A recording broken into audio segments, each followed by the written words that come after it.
नमस्कार दोस्तों, हमारे यूट्यूब चैनल में आपका हार्दिक स्वागत है।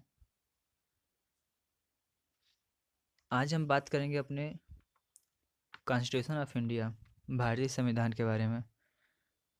Today's video is very important for aspirant of various competitive examination as well as for the general knowledge और awareness. Without any delay let's start. तो अपने कॉन्स्टिट्यूशन के बारे में पहले कुछ मैं बताना चाहूँगा।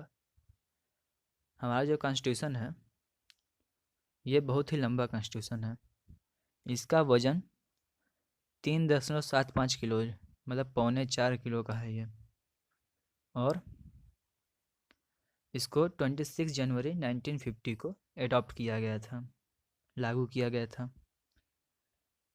और यह 251 पेज लंबा है और पूरे विश्व में सबसे ज़्यादा विस्तार से इसको लिखा गया है। इसमें 395 आर्टिकल्स हैं, 22 पार्ट्स हैं, 12 शेड्यूल हैं और अब तक ये 104 संशोधन हो चुके हैं इसमें। हमें कॉन्स्टिट्यूशन की आवश्यकता क्यों पड़ी? तो यह हमारे देश को चलाने के लिए, हमारे देश में सरकार को चलाने के लिए ये बहुत ही महत्वपूर्ण हो जाता है। चलिए बिना समय व्यर्थ किए हम प्रश्न को स्टार्ट करते हैं। Our first question is, India is democratic republic because Bharat एक लोकतांत्रिक गणराज्य है क्योंकि option first, there is independence of judiciary, यहाँ पर स्वतंत्र न्यायपालिका है। Option B, the head of state is elected by the people, राज्य का प्रमुख लोगों के द्वारा चुना जाता है। Option third, there is distribution of power between the centre and the state, केंद्र सरकार और राज्य सरकार के बीच में उनकी शक्तियों का बंटवारा है। Fourth option, there is parliamentary democracy, यहाँ पर संसदीय लोकतंत्र है।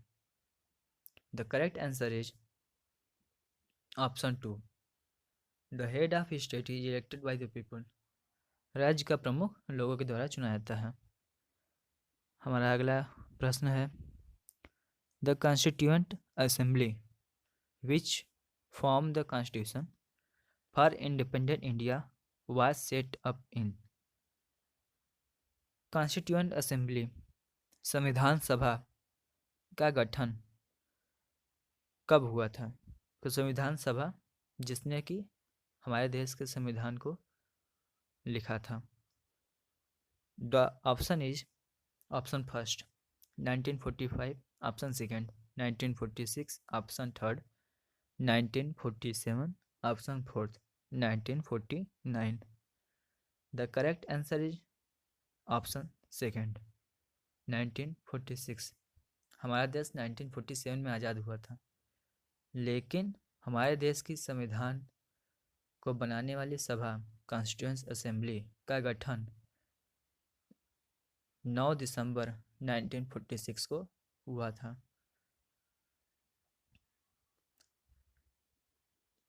हमारा अगला प्रश्न है, which was the president of constituent assembly, संविधान सभा का अध्यक्ष कौन था?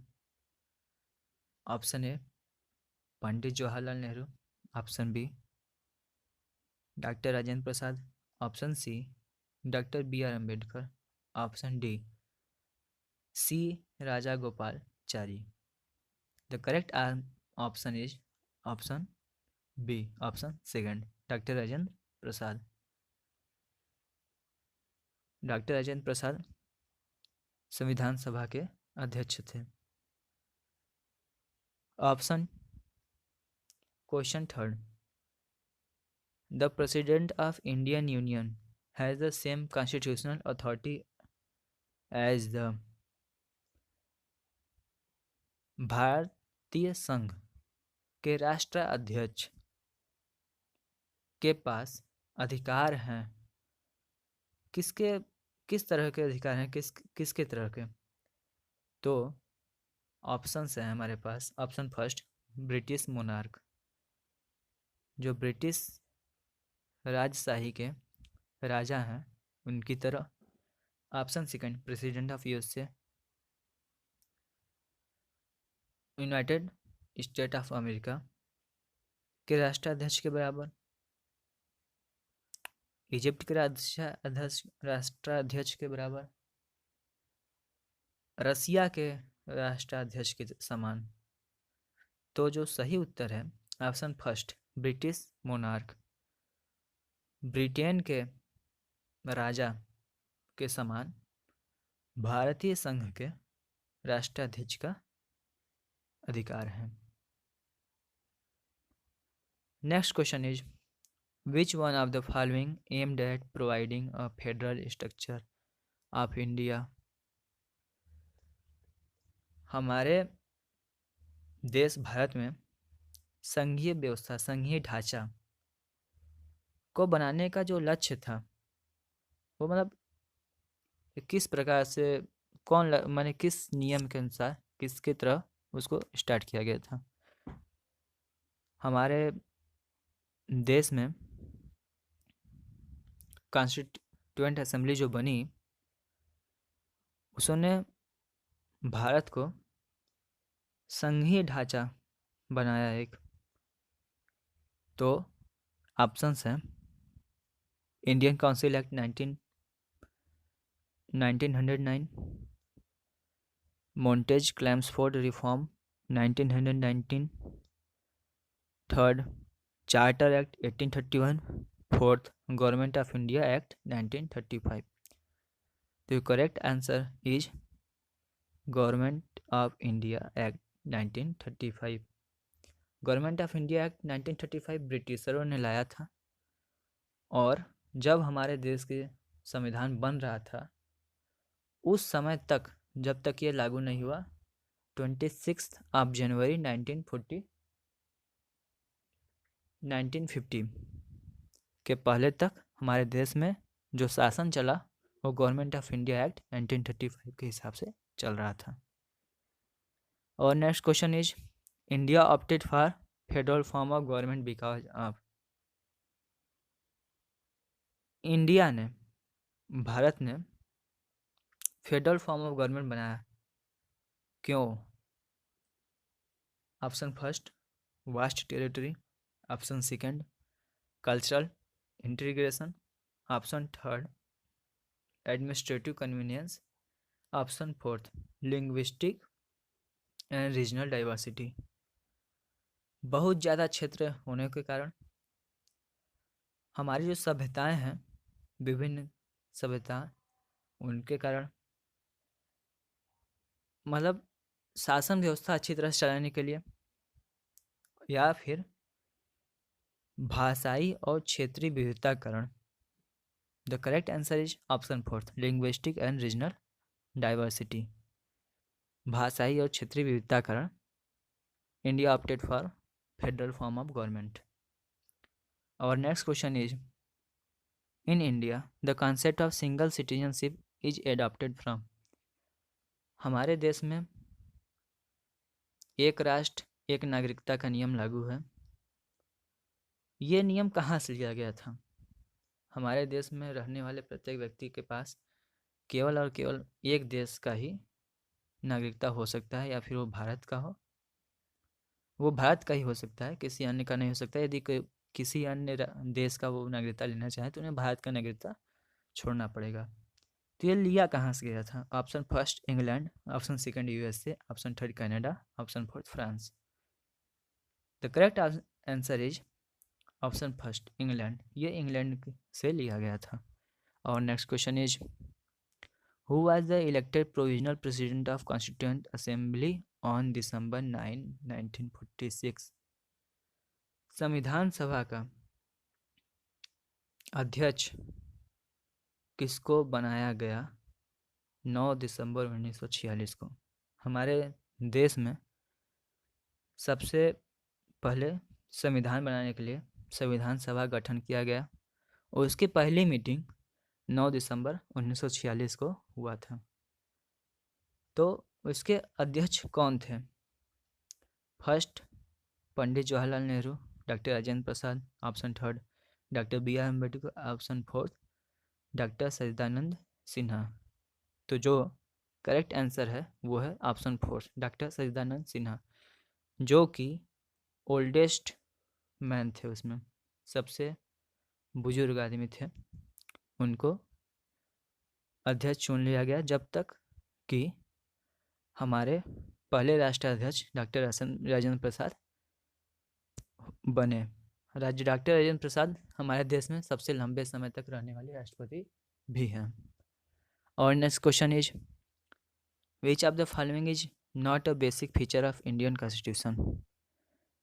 निम्नलिखित में से कौन सा हमारे कॉन्स्टिट्यूशन का बेसिक फीचर नहीं है?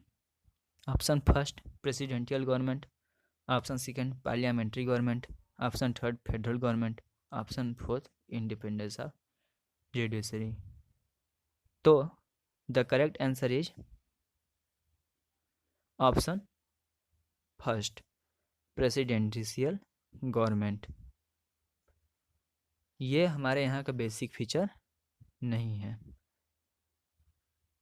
हमारे यहाँ पे मेन जो है प्रेसिडेंट हैं, लेकिन उनसे भी अधिक पावर प्राइम मिनिस्टर को दिया गया है। और next question is which of the following features of the constitution of India does not resemble the American constitution. Constitution of India में निम्नलिखित में से कौन सा चीज़ है जो कि कॉन्स्टिट्यूशन ऑफ अमेरिका के सदृश नहीं है, मतलब उससे मिलता जुलता नहीं है? The option first is written constitution, लिखित संविधान। हमारे देश में भी लिखित संविधान है और अमेरिका में भी लिखित संविधान है, तो ये इस प्रकार से ऑप्शन फर्स्ट नहीं होगा। Option second is federal form of the government, संघीय प्रकार के गवर्नमेंट। हमारे यहाँ तो संघीय प्रकार के गवर्नमेंट है और अमेरिका में भी संघीय प्रकार की गवर्नमेंट है, तो ये भी नहीं होगा ऑप्शन। ऑप्शन थर्ड है फंडामेंटल राइट्स। हमारे संविधान में लोगों को फंडामेंटल मौलिक अधिकार दिया गया है, अमेरिका में भी मौलिक अधिकार दिया गया है, तो ये भी नहीं हो सकता। Option fourth parliamentary form of the government. हमारे यहाँ तो parliamentary form of the government है, लेकिन अमेरिका में formal parliamentary form of government नहीं है, वहाँ प्रेसिडेंशियल गवर्नमेंट है। तो हम अपने अगले क्वेश्चन पे बढ़ते हुए हैं। हमारा अगला प्रश्न है fundamental duties have been added in the constitution by 42 amendment 1976 in accordance with the recommendation of. हमारे संविधान में 42वें संशोधन के बाद, जो कि 1976 में हुआ था, मौलिक अधिकारों को जोड़ा गया। वह किसके सुझाव पर जोड़ा गया? ऑप्शन फर्स्ट है संथनाम कमेटी, संथनम कमेटी भी बोल सकते हैं। ऑप्शन सेकंड है सरकारी कमेटी, ऑप्शन थर्ड है Swaran Singh committee, option fourth है इंदिरा गांधी कमेटी। जो सही उत्तर है वो है option third Swaran Singh committee. Swaran Singh committee के सुझाव पर हमारे देश में 42वें संशोधन के बाद हमारे कॉन्स्टिट्यूशन में फंडामेंटल ड्यूटीज मौलिक कर्तव्य को जोड़ा गया था। इस प्रकार से आज का वीडियो ख़त्म होते हैं। यदि आपको ये इसमें की दी गई जानकारियाँ आपको अच्छी लगी हों तो इसी प्रकार के वीडियो देखने के लिए इस चैनल को लाइक शेयर और सब्सक्राइब करिए। Thanks for watching this video. Thank you.